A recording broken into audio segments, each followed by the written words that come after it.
Right friends, this is capsule number 3 for 46th week. This is on CPEC, China-Pakistan Economic Corridor. Recently, Gwadar Port was made operational. Please look into this slide. This is Gwadar Port in Balochistan region of Pakistan.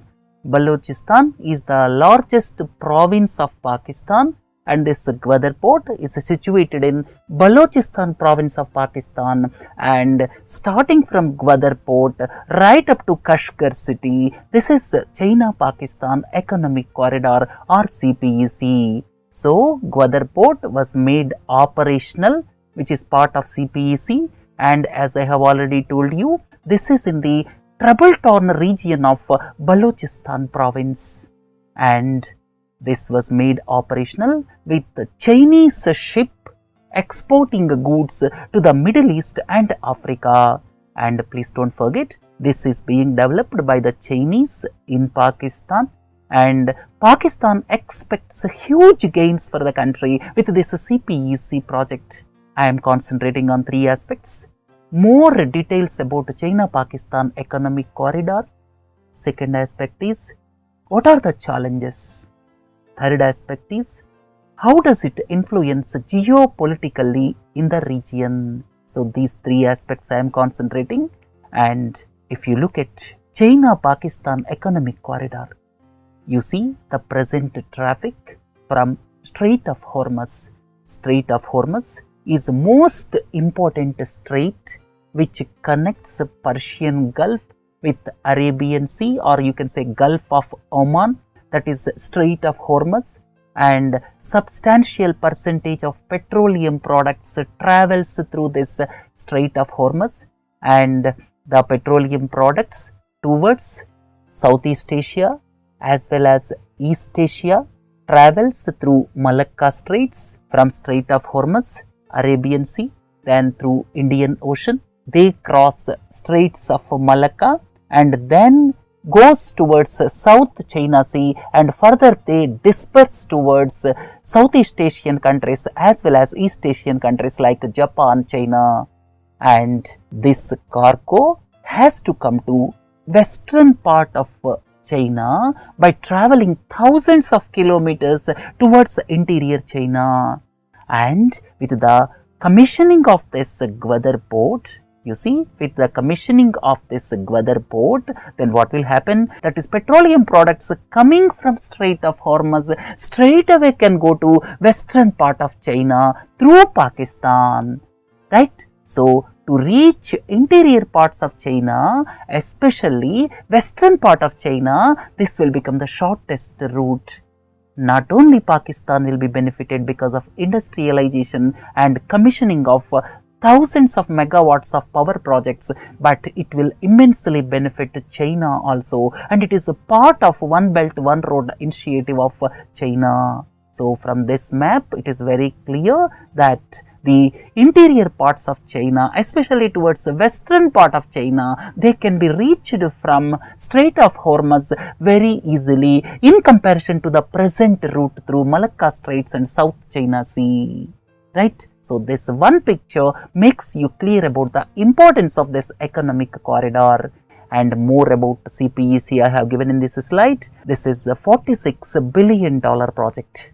This was conceived much earlier in 1950s, but could not take off due to the instability in Pakistan, and Chinese government announced this project in November 2014 and work started in April 2015, and now after around 1.5 years, this Gwadar Port was made operational. As I have already told you, it takes off in trouble-torn Balochistan and passes through Pakistan-occupied territory of Gilgit-Baltistan, right? So, please look into this Balochistan region, and this passes through Pakistan-occupied Kashmir. So, these are very evident, these are clearly evident from these maps. And if you want further information on CPEC, out of $46 billion, overall $34 billion will be spent to generate 17,000 megawatts of electricity. Then balance will be utilized for developing transport infrastructure. and this $46 billion foreign direct investment to Pakistan is equivalent to twice the amount of foreign direct investment that the country has received since 2008. That means during the past 8 years, the value of FDI received in Pakistan is around 20 to $25 billion. But this one project of China-Pakistan Economic Corridor itself worth $46 billion. So it signifies the importance. Then it is a part of One Belt, One Road initiative of China. Please look into this map. What is One Belt, One Road initiative? The One Belt, One Road initiative is integrating Chinese economy with the European countries as well as Africa through the land routes as well as sea routes. And this One Belt, One Road initiative will immensely benefit China, and this is basically expanding their influence to European countries as well as African countries. So this is One Belt, One Road initiative, and this is CPEC is going to immensely benefit China, and it is touted to be the game changer. What I mean to convey is this CPEC is touted to be the game changer for Pakistan, but the biggest threat is the insurgency in Balochistan province, right? So if you look at the challenges, I have given here challenges. The main problem is conflict in Balochistan. Please look into this map. This is Balochistan region. Conflict in Balochistan is the main problem. When Balochistan was made part of Pakistan, it was promised regional autonomy, but Pakistan government failed to keep the promises. Then subsequently what happened? Alienation of Baloch people occurred, and ultimately it gave rise to separatist tendencies in Balochistan. And all of you are familiar with the Baloch Republican Party. This came to the forefront in recent times, and it is fighting against the government.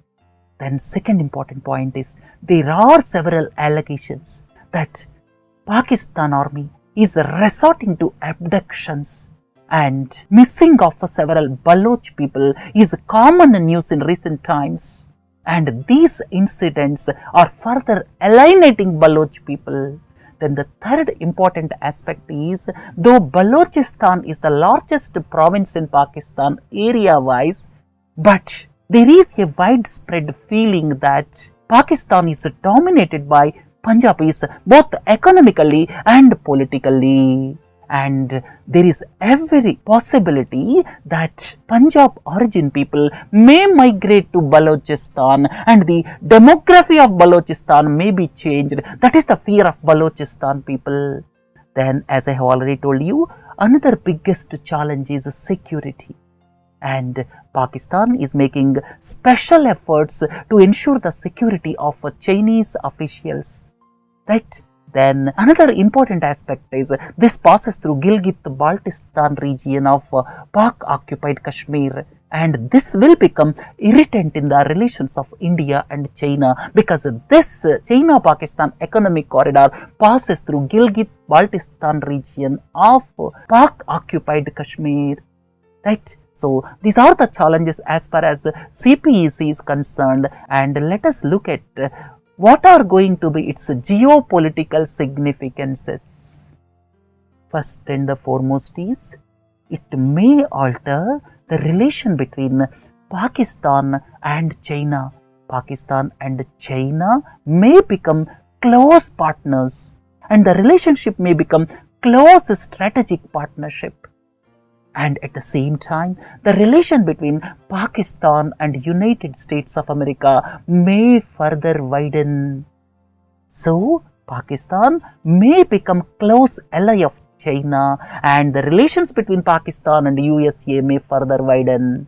Then second point is, the relations between India and China may also strain, because this CPEC passes through Gilgit-Baltistan region, as I have already told you. Third important aspect is, economic development of Pakistan depends on the security scenario in Pakistan, as well as bringing Baloch people to the national mainstream by the Pakistan government. Overall economic development in Pakistan depends on the security scenario in Pakistan, and moreover homegrown terrorism is threatening the security of Pakistan as well. Under these circumstances, it all depends on how Pakistan is able to control homegrown terrorism. This is first point. Second important point is how Baloch people integrate with the Pakistan psyche. Right? So these two are important aspects for the success of this China-Pakistan economic corridor. Then with the victory of Donald Trump, the relations between Russia and the United States of America are likely to improve. And if that happens, then what will happen to the proposed axis of China, Russia, Pakistan? This is $1 million question. And if India does not fast track Chabahar port, please look into this. This is the Chabahar port. The distance between Chabahar port and Gwadar port is not much. Chabahar port is in Iran, Gwadar port is in Pakistan. The distance is not much, and if India does not develop Chabahar port as fast as possible, then there is every possibility that Central Asian countries may move towards China.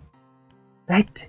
So, one has to wait and watch how this project integrates the psyche of Balochistan with Pakistan, as well as Xinjiang people with China. Xinjiang is the province in China where this Kashgar city is situated, and Xinjiang province, the majority of the population are Muslims, and there are already protests in Xinjiang province that with the allegations that China is resorting to human rights violations in Xinjiang province. So, under these circumstances, all depends how Baloch people integrate with Pakistan as well as Xinjiang province people integrate with the psyche of China.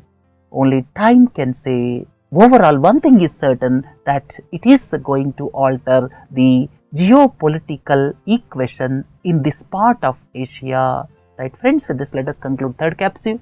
Please do join for other capsules. Have a nice day. Thank you.